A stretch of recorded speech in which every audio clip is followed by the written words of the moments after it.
Today, I'm here with the man that doesn't need any introduction, the one and only Master Ken, the 11 black belt, the creator of the most deadliest martial arts in the world. How about you, sir? I'm good.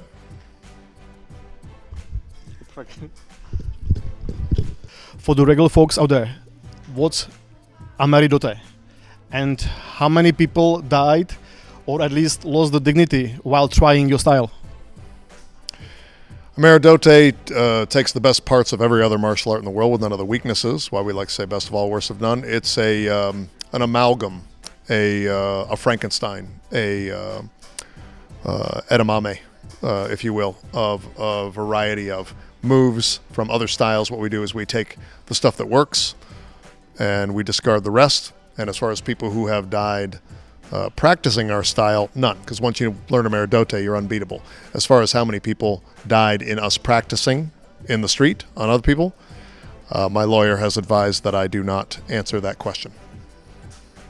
How did you first realize that the world need Ameri-Do-Te? What was the first reaction? Like it was like a bar fight or like a karate class that you don't like? I was born with a suspicion that all martial arts were bullshit. But I did try them. I made it to yellow belt in karate. I got some kind of patch in Krav Maga. Eventually I was able to tell very early, without training, which styles were bullshit. I drove by a Taekwondo school and I just looked in the window and I could tell I didn't even need to train in that because it was bullshit. So I've always had a hypersensitivity to bullshit. It's like a gluten intolerance.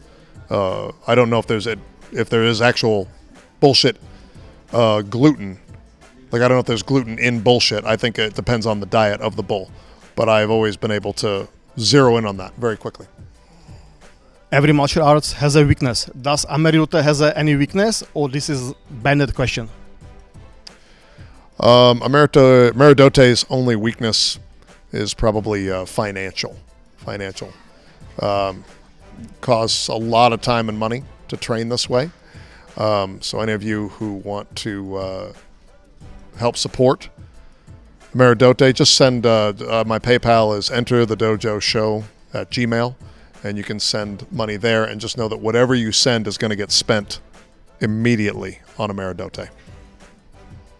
What usually happens when somebody tries to attack you, and how quickly they usually regret what they did?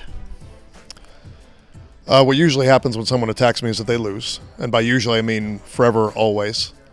And as far as how long it takes them to realize, it depends on what kind of day I'm having.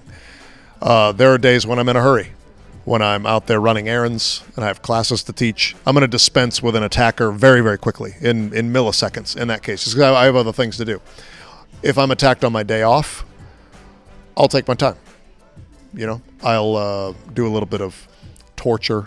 I'll draw the things out. I'll try techniques I've never done before. I'll leave an opponent just in a pile on the street and then come back later and continue the technique. You know, I'll disable them and then just leave them there because they can't move, and then I'll come back and just finish the technique an hour later. Depends on what kind of mood I'm in. Have you ever been invited to the UFC, or they just afraid that you will finish the fight before Bruce Buffer say your name?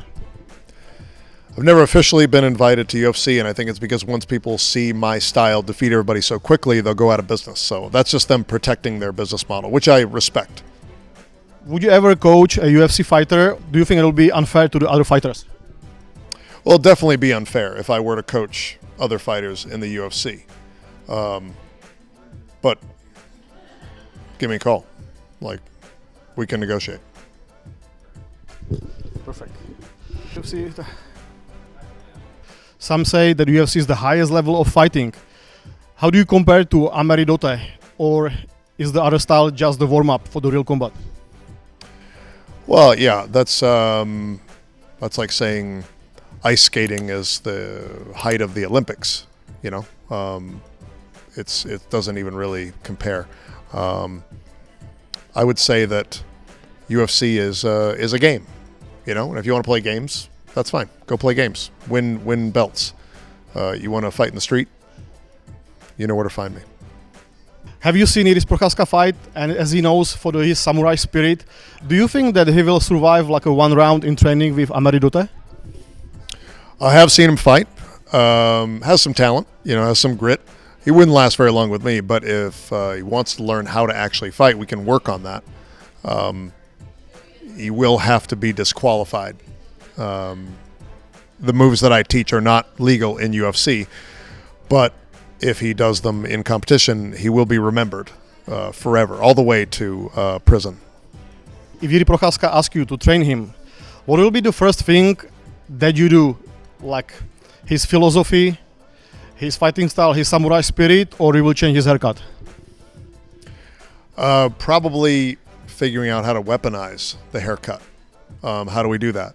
Do we harden it? We could put some cement mix in it and just turn it into a literal rock for headbutts.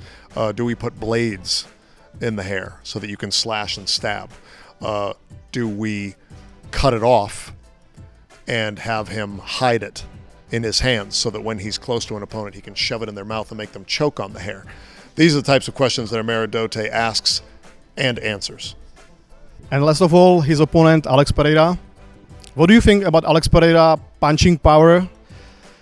What happens if he meets someone who really trains Ameri-Do-Te? Do you think he will stand a chance? I'd say that it's hard to throw a good punch when you have no groin. Okay, so that's it from us, from Savannah, Georgia. Thank you so much. Us. Zajímá tě zákulisí UFC a profesionálního MMA? Chceš vidět, co dělají zápasníci mimo oktagon a gymy, ve kterých trénujou? Dej mi odběr, mi to hodně pomůže a hlavně mi to dá motivaci natáčet další videa.